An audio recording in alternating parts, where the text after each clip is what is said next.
चलिए हम लोग इससे पहले वीडियो ए एन का फार्मूला हम लोग देखे थे, है ना। ए एन का फार्मूला क्या था? A N equal to A plus N minus one D. इससे इंपॉर्टेंट सवाल हम लोग देखे थे जो बोर्ड एग्जामिनेशन में हर बार वही सवाल पूछता है। ठीक है, आज हम लोग देखेंगे इसी एपी में एस एन। एस एन मतलब क्या होता है?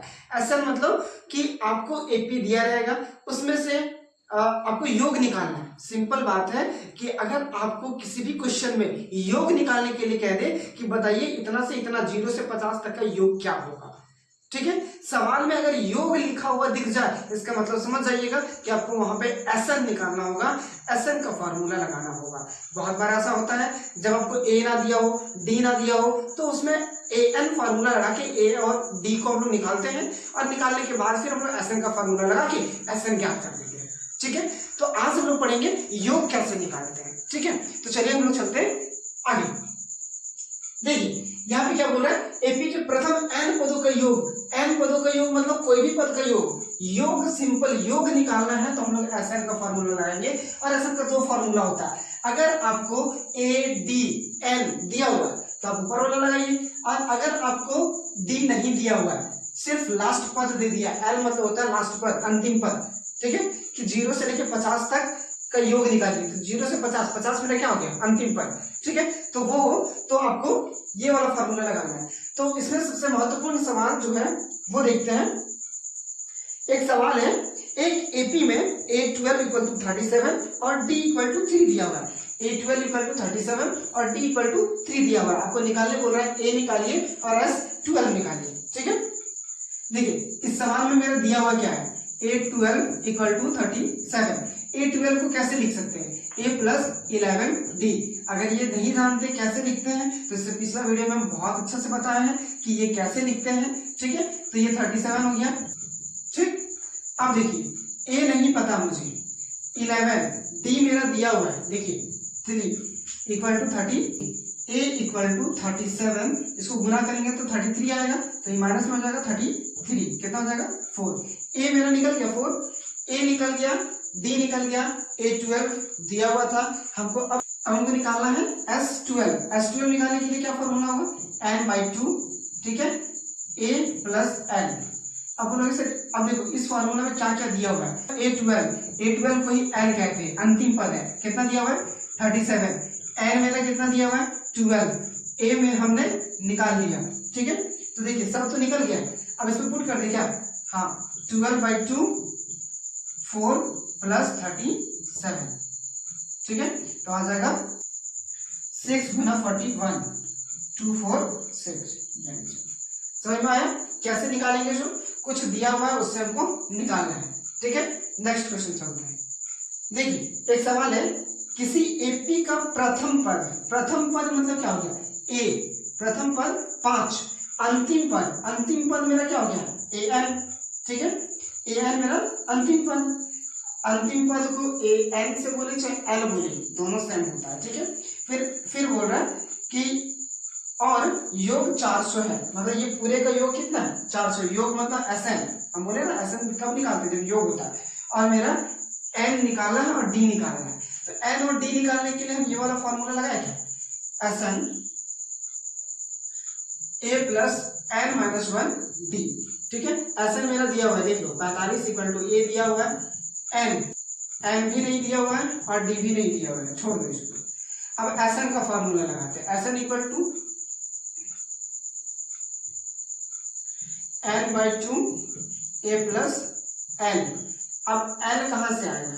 तो सुनो ना, n मेरा कितना है? नहीं दिया हुआ है।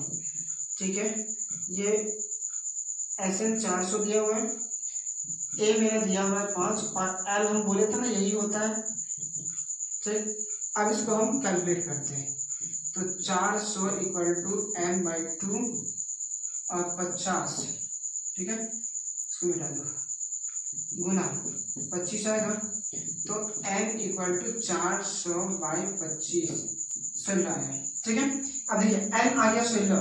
अब n इक्वल टू 16 को समीकरण 1 में रखने पर, है ना, रखते हैं इसको, तो n इक्वल टू 16 जो है समीकरण 1 में रखते हैं, तो 45 equal to 5 plus n minus 1 D था, है ना। अब 45 इक्वल टू 5 प्लस n हमने निकाल दिया, कितना 16 माइनस 1 डी निकालना है। तो 45 इक्वल टू 5 प्लस 15 डी, ठीक है। तो 45 5 इधर जाएगा तो हो जाएगा 40 इक्वल टू 15 डी, ठीक है। तो d इक्वल टू 40 बाई 15, तो इसको काटेंगे तो आ जाएगा 8 बाई। तो देखिए मेरा n भी निकल गया और d भी निकल गया। कैसे निकालना है उस प्रोसेस को समझो, ठीक है। इससे भी आसान आसान क्वेश्चन है, कोई दिक्कत वाली बात नहीं। देखिए एक सवाल है, उस एपी के प्रथम 51 पदों का योग ज्ञात कीजिए जिसके दूसरे और तीसरे पद, मतलब दूसरा पद जो है वो 14 है और तीसरा पद जो है वो 18 है, ठीक है। दूसरा पद 14, तीसरा पद 18, तो उसका निकालिए आप SN कितना S51 और n दिया हुआ है, ठीक है। तो कैसे निकालेंगे, तो हम इक्वेशन बनाते हैं। पहले क्या बनाते हैं, a2 इक्वल टू कितना दिया हुआ 14, a2 को कैसे लिख सकते हैं a plus D equal to 14, कोई दिक्कत। अब इसके बाद है a3 equal to 18, a plus 2d equal to 18, ये दूसरा इक्वेशन, ठीक है। अब समीकरण 1 और 2 से, 1 और 2 से क्या है a plus 2d equal to 18 और a plus d equal to 14, इसको घटाएंगे तो देखो तो साइन चेंज हो जाएगा, ये खत्म, d इक्वल टू कितना आ गया 4, d इक्वल टू 4 आ गया। हाँ अब a निकालना है, a निकालने के लिए क्या करेंगे, d इक्वल टू 4 को समीकरण 1 में रखने पर, ठीक है, रखने पर क्या होगा, तो a plus D equal to 14, ये मेरा पहला समीकरण है। तो a प्लस डी मेरा 4 था और 14, तो इसको हल करेंगे तो a इक्वल टू 10 आ जाएगा, ठीक है। a आ गया, d आ गया, अब हमको निकालने क्या बोला है S51। तो देखो तो जरा इसका फॉर्मूला क्या होता है n/2 2a plus n minus 1 d, ठीक है।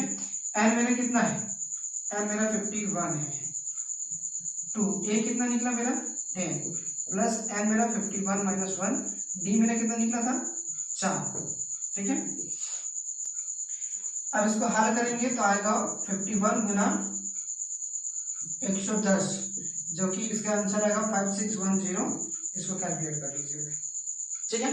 तो ऐसे निकालते हैं, क्या क्या निकालना है, क्या हमको जरूरत है। जैसे इसको निकालने के लिए क्या क्या जरूरत था, n जरूरत था, a जरूरत था और d जरूरत था। n तो मेरा दिया हुआ था, a हमको निकालना था और d निकालना था।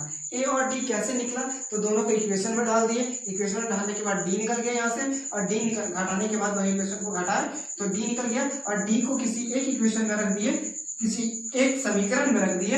समीकरण और इक्वेशन दोनों एक ही होता है, ठीक है। तो क्या है, समीकरण में रख दिए तो ये भी मेरा निकल गया, जब तीनों निकल गया तो उसको पुट करके निकाल दिए, ठीक। देखिए एक और ढंग का क्वेश्चन पूछता है, 0 से 50 के बीच की विषम संख्याओं का योग ज्ञात कीजिए। विषम संख्या क्या होता है, जो 2 से नहीं कटता है। इसका मतलब कि 1 2 नहीं होगा, 3 4 नहीं होगा, 5 6 नहीं होगा, 7 8 नहीं होगा, है ना। मतलब एक छोड़, तो कितना से कितना के बीच में निकालने बोल रहे हैं, 0 से 50 के बीच में। मतलब 50 होगा तो 50 में विषम संख्या कितना होगा, 25 होगा, और 25 क्या होगा, सम संख्या। मतलब n मेरा निकल गया, n कितना है 25 संख्या है, विषम संख्या कितनी है 25 संख्या। अब इसमें से ये 3 आपको खुद निकालना होगा, और इतना तो आप जानते हैं विषम संख्या कौन कौन होता है, और लास्ट का 1 निकाल लीजिएगा अपने से।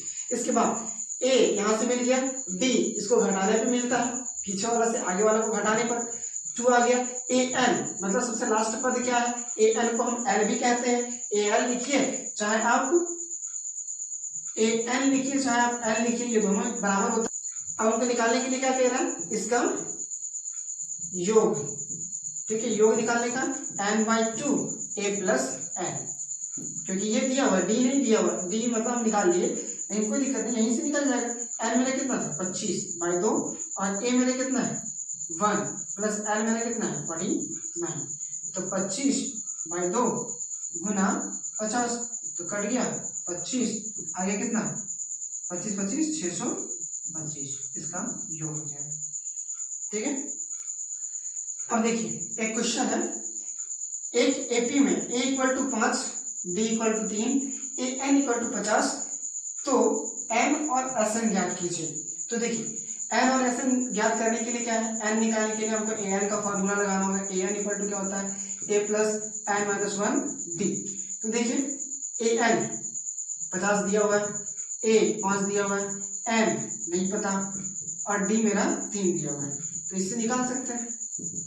ठीक है, तो 50 equal to 5 plus 3n minus 3, 50 minus 2 हो जाएगा 3n, तो चलो 48 इक्वल टू n बाई 3, मतलब अगर देखें तो n इक्वल टू हो जाएगा मेरा 16, है ना।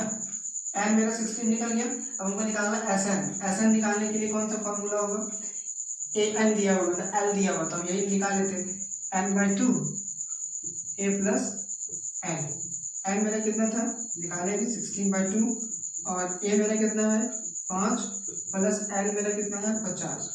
ठीक है, तो ये हो गया 8 और ये 55। अब इसको गुना करेंगे 437 आंसर। इतना ही सवाल पूछता है इससे। ठीक है, और इसी टाइप का सवाल बोर्ड एग्जामिनेशन में आता है इस चैप्टर से, अगर Sn से सवाल आया तो। ठीक है, इसलिए इन सभी वीडियोस को अच्छा से देखिए, आपका एक भी क्वेश्चन बोर्ड एग्जामिनेशन में मिस होने नहीं देंगे हम, और ऐसा एक भी क्वेश्चन नहीं होगा जो आपके बोर्ड एग्जामिनेशन में नहीं पूछेगा, क्योंकि ये सारा क्वेश्चन VVI क्वेश्चन है और इसमें इसको खोजने के लिए बहुत मेहनत करना पड़ता है। कौन से क्वेश्चन को कितना बार पूछा है, किस क्वेश्चन को कितना बार नहीं पूछा है, ये सारा डिटेल्स रखना पड़ता है, और ये सारा गेम्स के खिचड़ी बनाकर और हम आपको परोस के देते हैं। तो प्लीज थोड़ा सपोर्ट कीजिए और इन सभी क्वेश्चनों को अपने दोस्तों तक भी शेयर कीजिए, ताकि वो भी आप ही के जैसा बेस्ट बने, वो भी कभी ये ना कहे कि मुझे भी पता नहीं था इंपॉर्टेंट क्वेश्चन। ठीक है, इसलिए बस भरपूर सपोर्ट कीजिए ताकि हम इस तरह के हर चैप्टर वाइज और उसके साथ साथ हर सब्जेक्ट में इंपॉर्टेंट क्वेश्चन आपके पहुंचाते हैं। Thank you.